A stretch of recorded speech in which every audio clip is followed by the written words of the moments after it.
James, this trilogy is complete. When you first started 10 years ago, did you have any idea where this would lead? And what has been the most surprising thing for you as a writer and director that has come out of this? Um, I think that from the beginning, I don't want to sound too egocentric, but I always had an idea that this could be a trilogy. I always had an idea that this was a bigger story than just one movie. And I always knew that I had a fuller story that I needed to tell from the very beginning about Rocket, about Nebula, about Peter Quill.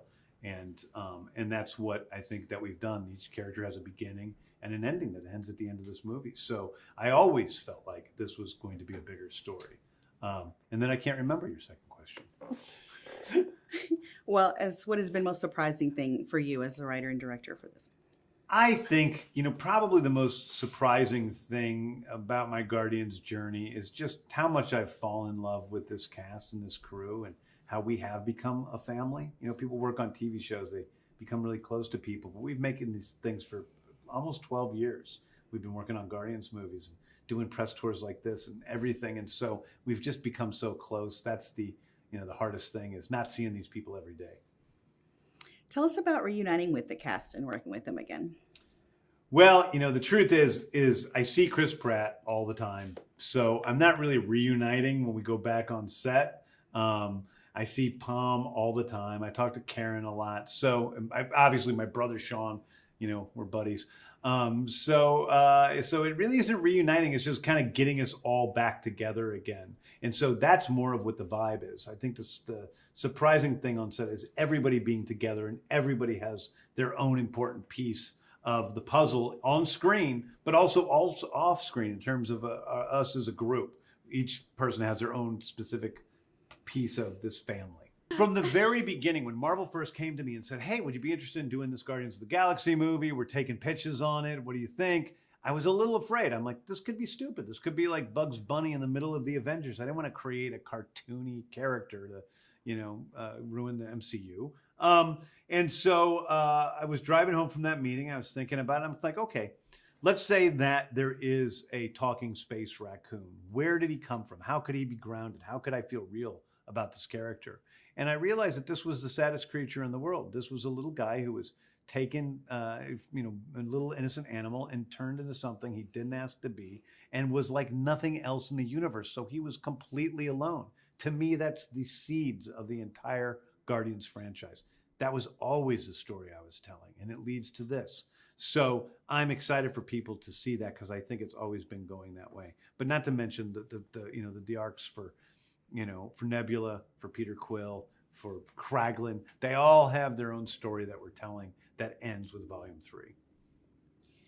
You have a great blend of the practical and CGI in the film. Why is it important for you to do as much in camera, and what does it bring to the film? Well, I don't really have some obsession with doing things practically in camera with effects. What I look for is what is the best way to tell the story.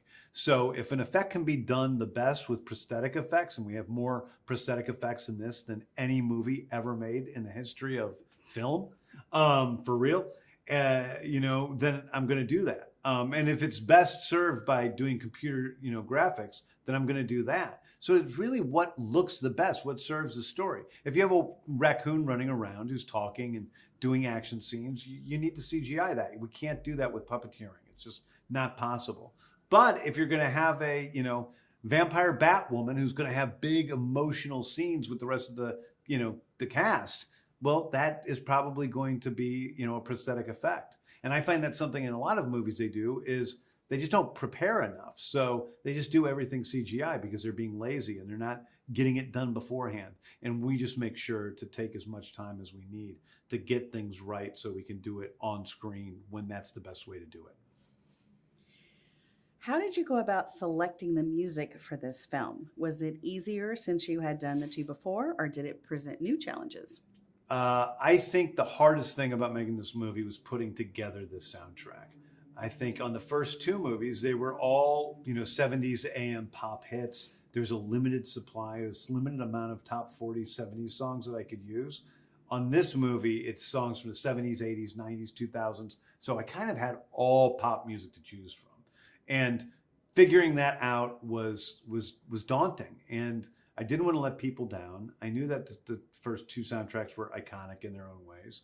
And so I wanted to do something that was as good as those two things. And I worked really, really hard and switched out songs constantly, trying to figure it out, and eventually came with the mix we have, and I'm really happy with it.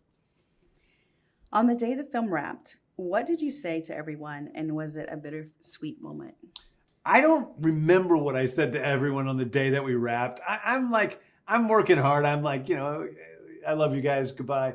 But I think that what I remember are the speeches that the cast members gave. So I remember Chris Pratt's speech, on the last day of his filming, where he read off quotes from writers who said what a big bomb Guardians of the Galaxy Volume 1 was going to be, and how nobody believed it was going to be a hit. And I remember Zoe's speech where she talked about how much, the crew and the cast and me meant to her, and where she broke down crying, and it made me break down crying in a real way, which doesn't happen very often. I remember my brother Sean's speech and just thinking what it was like, when we were playing in our basement together when I was, little children playing with Fisher Price toys. And here we are doing the same thing, essentially, making movies with all these characters and creating. And that was very moving to me. So I remember other people's words. I really don't remember even holding the mic.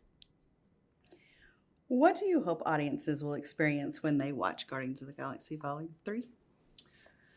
I always hope for one thing when people go to see a movie. I hope that when they go to see a movie, they walk in, they enjoy it, of course, and then when they walk out of the theater, they love the person next to them a little more than what they felt about them when they walked in. That when they walk out of the theater, maybe they feel a little bit more hopeful about what this world can be than when they walked in. This is a story about compassion. It's about the power of compassion, the power of empathy, and hopefully a little bit of that will soak up, just a little bit, in people, and then we'll have been, done what we needed to do.